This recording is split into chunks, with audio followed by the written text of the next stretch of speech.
Matinding pagragasa ng tubig baha naranasan sa Talisay, Batangas kagabi. Ito'y kasagsagan ng pananalasan ng bagyong Christine. Balikan na natin si Mean Corvera. Mean.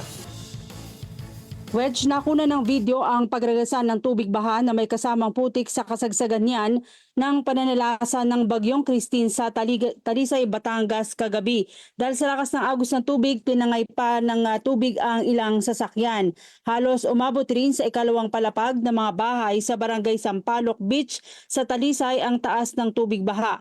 Pagkatapos ng baha, ito na ang tumambad kaninang umaga sa mga residente.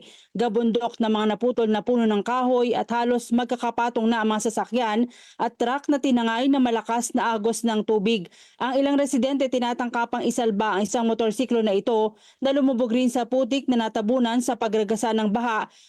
May mga bahay rin na natabunan sa kasagsagan ng landslide, pero inaalam pa ang bilang ng mga casualties. Sa ngayon ay nagtutulong-tulong ang mga residente at mga otoridad para alisin ang mga nagkalat na debris para may madaanan patungo sa lugar na napuruhan ng landslide. Gumuho naman ang pader na nagsisilbing proteksyon sa ilang bahay sa barangay Santa Maria sa Talisay, Batangas.